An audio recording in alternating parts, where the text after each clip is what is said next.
ఈరోజు special veg upma. దానికి కావాల్సినవి రవ్వ, క్యారెట్, బీన్స్, బఠానాలు, పచ్చిమిరపకాయలు 3, ఆనియన్ 1, కొద్దిగా కర్రీ లీవ్స్, ఉద్దిపప్పు, శనగపప్పు, పల్లీలు. ఇప్పుడు ఎలా చేయాలో స్టార్ట్ చేద్దాం. ఆయిల్ వేసుకొని రవ్వ రోస్ట్ చేసుకోవాలి. బ్రౌన్గా వచ్చేలాగా కొంచెం మీడియం ఫ్లేమ్లో.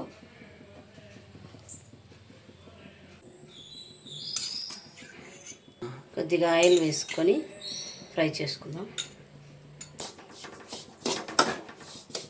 లైట్గా మీడియం ఫ్లేమ్లో బ్రౌన్ కలర్ వచ్చేలా.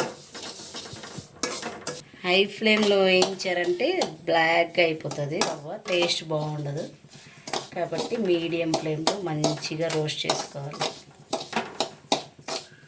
రవ్వ మంచిగా వేయిస్తే ఉప్మా టేస్ట్ బాగా వస్తుంది. ఇప్పుడు రవ్వ సైడ్కి తీసేసి, వేగిపోయింది రవ్వ, సైడ్కి తీసేసి నెక్స్ట్ పోపు పెట్టేసి ఆయిల్ వేసుకుందాం. ఆయిల్ కొద్దిగా వేడెక్కిన తర్వాత కొద్దిగా జీలకర్ర, ఫ్లేవర్ బాగుంటుంది. తర్వాత పల్లీలు, ఉద్దిపప్పు, శనగపప్పు వేసేసుకున్నాం. కొద్దిగా వేయించేసి పచ్చిమిరపకాయలు, కరివేపాకు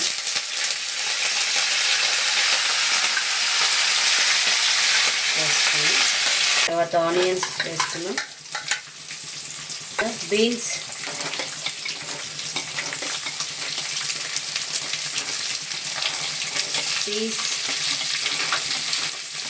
ఇది ఫ్రోజన్ బఠానాలు, తొందరగా వేస్తాయి. క్యారెట్ కొద్దిసేపు బాగా మగ్గాలి. వెజిటేబుల్స్ మొత్తం కొంచెం సాల్ట్ వేసుకున్నాం.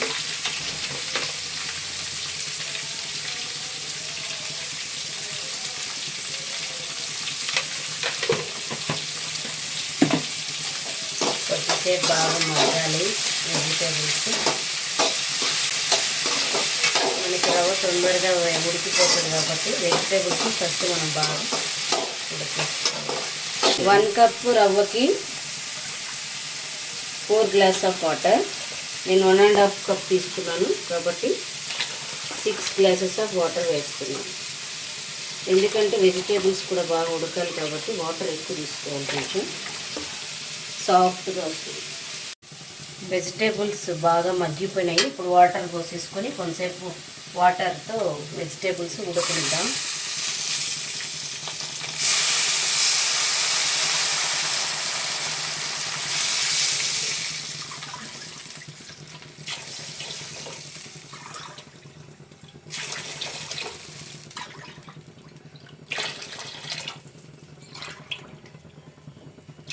సిక్స్ గ్లాసెస్ ఆఫ్ వాటర్ తీసుకున్నాను నేను, 1.5 గ్లాస్ రవ్వకి. ఎందుకంటే వెజిటేబుల్స్ ఉడకాలి కాబట్టి. దాంట్లోకి సరిపడే సాల్ట్ వేసేసుకున్నాం.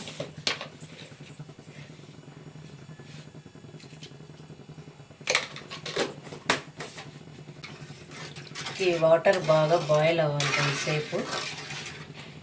తర్వాత రవ్వ యాడ్ చేసుకున్నాం. వాటర్ బాయిల్ అవ్వడం స్టార్ట్ అయింది. కొద్దిసేపు వాటర్లో వెజిటేబుల్స్ని ఉడకనిద్దాం. తర్వాత రవ్వ యాడ్ చేసుకుందాం. రవ్వ యాడ్ చేసుకుందాం. యాడ్ చేసుకుంటూ మిక్స్ చేయాలి, లేకపోతే రవ్వ ఉంటలు కట్టేస్తుంది.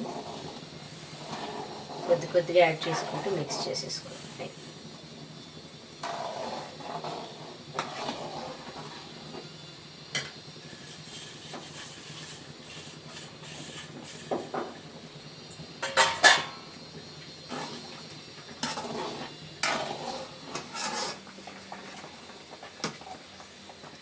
మూత పెట్టి కొద్దిసేపు ఉడకనిద్దాం.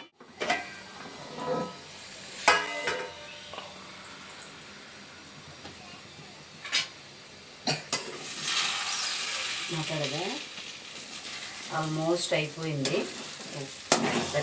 ఉడికిపోయింది రవ్వ అంతా నీట్గా. కన్సిస్టెంట్ చూడండి, చాలా గట్టిగా లేకుండా సాఫ్ట్గా ఉప్మా చాలా బాగా వచ్చింది.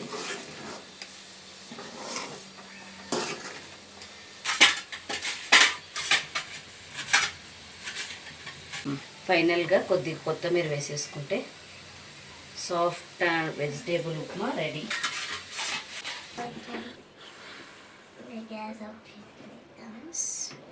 ఇప్పుడు సర్వ్ చేసేసుకుందాం. ఉప్మా రెడీ అయిపోయింది.